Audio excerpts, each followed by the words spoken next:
Hi guys, this is my round 6 game from the Hinckley Open. So just this one, another one to go. And in this game I was playing white against Alan Pleasance, who's rated 2070. And I started off with e4, d6, perk defense. And before this game I saw that it's quite a nice line. You can play its perk defense, which starts at knight c3, so you don't play d4. Now after g6 you go f4, bishop g7, knight f3, knight f6, d3. And yeah, I was really happy with this sort of setup. You know, I usually go bishop e2, you castle kingside. It's actually sort of like a Dutch position, except you've got e4 in instead of e3, so you've got a really nice centre. Okay, so now knight c6, bishop e2, bishop g4, castles, now queen e1. This is very much like a Dutch now, especially after queen h4. So my opponent played bishop takes f3, knight d4, attacking the c2 pawn, and now bishop d1, which is a very Dutch-like move. c5, g4. So I saw that he could take on g4 and take on c2. Bishop takes g4, knight takes c2, forking queen and rook. But I thought this should be fine for me. And you know, if he doesn't take, then I can play this move in one instead of having to go h3 and then g4, because I ideally want to go g4, g5, and then h4, and really start attacking my opponent. So he went for it. He took on g4. I took on g4. Knight takes c2, and actually, this knight takes c2 move is actually quite a good. It's quite a good move. So I can't play something like queen. Queen f2, then bishop d4 is winning the queen, and I do have to be a little bit careful. If queen d2, then it's going to be checks, king h1, and take on a1, and now my bishop can't move, which doesn't allow me to recapture the knight and get my 2 pieces for a rook. So it is a little tricky where to place my queen after knight takes c2, because I need to put my queen on a square I stop a knight from escaping after he takes on a1.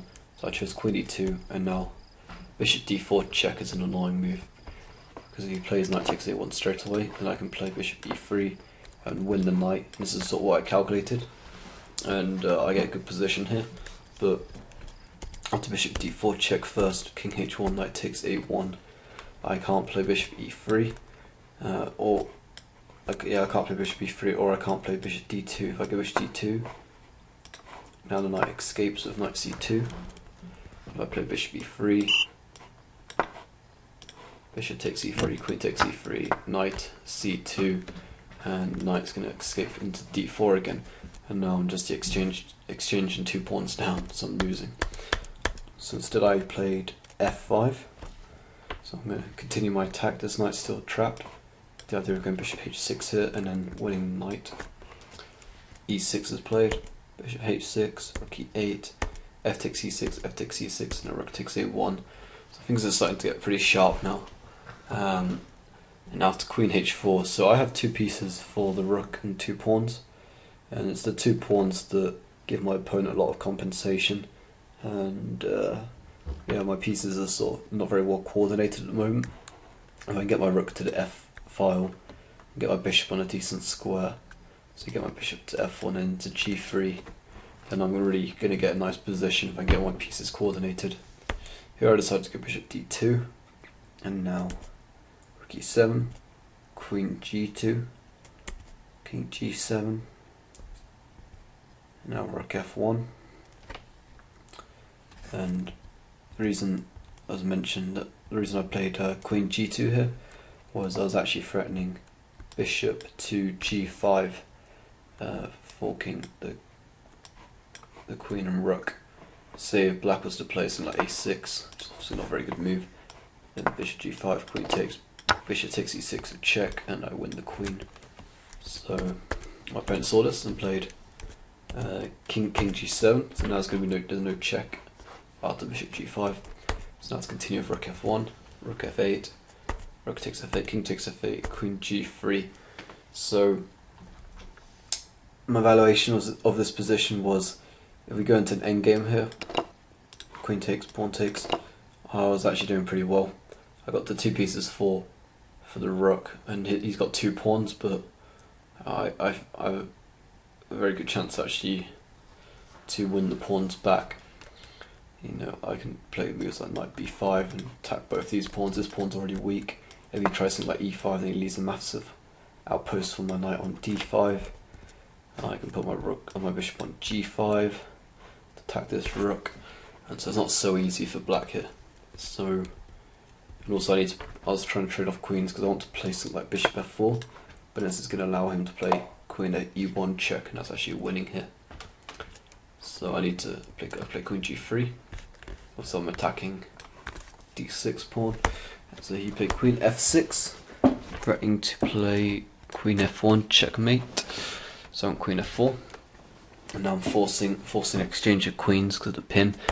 Rook f7, queen takes, rook takes, and now bishop h6 check. King to f7, now knight to d1. So I want to play something like king f g2 here, but then he's got rook f2 with check, and he's winning these pawns. So after knight d1, I just about have enough time to get my pieces sorted out. So what I really want to do is just put my king on g2, coordinate my pieces, and I'm going to get a good position. Black doesn't really allow me to do this. Rook f1 check, king g2, rook g1 check. I have to go to king h3, now to king f6.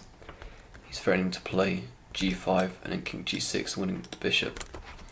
So I drop my bishop back to d2, and already it's getting pretty hard to defend this position. The bishop's got to protect the knight's got to protect this pawn, and my king's stuck on this g file. So there's possibilities I could end up getting mated here. Especially after get king e5, it's bringing the king closer, threatening h5 moves. So I'm bishop back to f3, and now d5. And I took a4, trying to gain space on the queen side. And after a6, a5. So now I've managed to use my 1 pawn to lock both of these 2 pawns together, which is always a good idea. And now these are always a target. So after bishop g4, bishop c8, I could potentially win both these pawns. So my opponent played h5 here, stopping my bishop over coming to g4. And now after b3, my knight can now start to move because I'm not tied down to the defensive b2 pawn. King f5, and so I still can't take on d5 because the rook will take my knight. So I'll play knight c3 now. Trying to force some exchanges, but now g5. That's getting pretty dangerous because he's threatening check, and after king h4 is going to be bishop f6 checkmate. Well, forcing checkmate. So to g5 I took on d5, and now bishop to f2. You can't play g4 checks after king h4. I can now take on h5 next move. So I'm just about surviving here, and all I need is just one move, just play bishop e4 check, and then the king has to move away and give my king more space. So my opponent played bishop f2, and now he's threatening mate in 1 with g4. So now I took. The whole idea of this line, I took on g5 because now all of a sudden I have this knight e4 fork.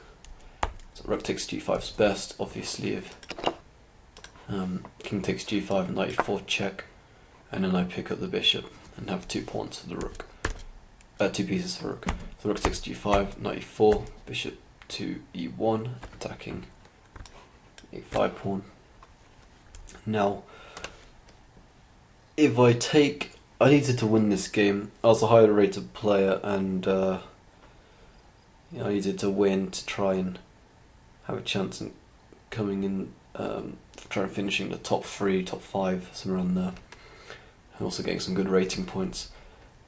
And if I take on g5, then after king takes g5 and bishop takes, bishop takes, this is just going to be a draw. It's opposite coloured bishops, and even though I'm a pawn up, I can't win this position.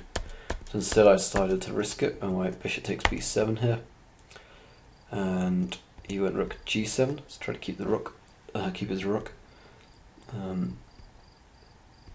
I took on c5, took on a5, I took on a6, and although I'm the exchange down, I do have 2 pawns as well for the exchange, and this is, I only have this amount of moves. So on my annotations here, it just says 1-0 after move 42. It's move 42, and basically what happened was the game, we both sort of getting low on time here, so we both stopped recording, and I eventually managed to I trapped his king in the middle of the board and got this really cool mate with my bishop and knight. But yeah, it was really tricky to try win because these pawns are not connected. If this pawn had been here, it would have made it really easy to win. Yeah, because these pawns are like this, and my king's stuck on this side. I can't try and get my king over here to help out. It did make it really tricky to win, and eventually I managed to make him blunder, and I checkmated him on f4 by having a bishop on c8. Can't remember how I did it. Checkmate on f4.